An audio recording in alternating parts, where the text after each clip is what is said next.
He was a gray and grizzled figure, slouched in his chair, watching the birds wheel and dive in the cool morning air. He loved to watch swallows dive. He had seen so much of life and had liked so much less. He was getting old now, and he knew it, and it bothered and slightly embarrassed him that others knew it too. They could see he was diminished. They could tell his power was waning. They could imagine his desire would be questionable. They might be right. They might be wrong.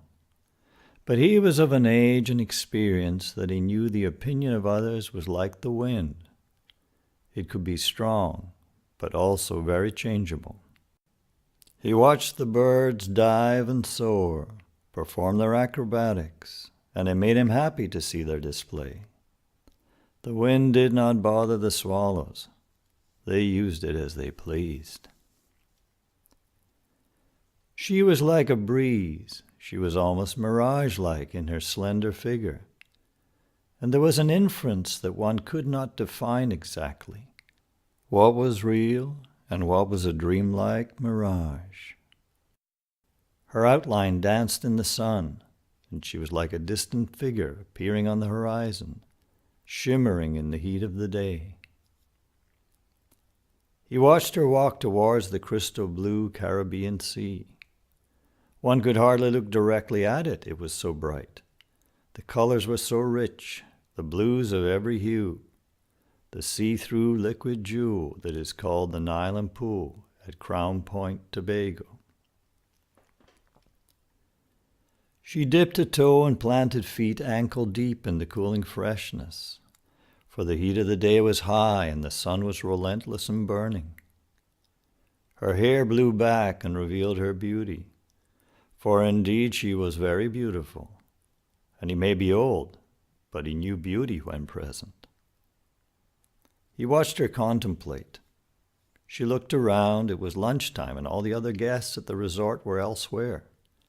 She was alone. He smiled to himself dryly, thinking how he had become so old that he was now almost invisible. He was like the landscape. Yes, she was alone, and she wanted to try, just for once, like in those stories. She wanted to swim in this beautiful sea, as it would have been in nature.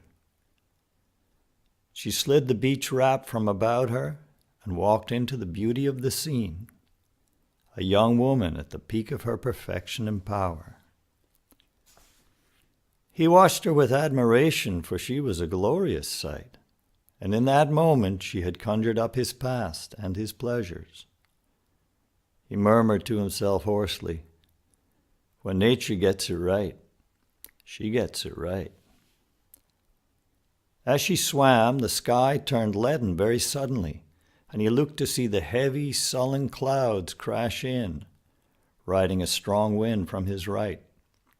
They turned the burning sunlight on the water to a dark, ominous warning of impending thunder. He looked out towards the girl. She was 100 meters from the shore. It was too far. He looked again at the suddenly changing, menacing weather and moved a little upright in his chair. He was becoming concerned. She needed to start to return to the beach. The sea had become dark and aggressive, and the currents seemed to be linked to the impending storm. It swelled and threatened. It had become angry and violent. He looked out again, growing in his concern, calculating. This was becoming worrying. Anxiously, he searched for her once more. He could see that she was making an attempt to swim back, but the sea had turned against her, and the swell was strong, with riptides pulling at the edges of her path. She appeared to be struggling now, and at that moment, a mighty crack of thunder shook the very ground with its ferocity, and she let out a frightened scream.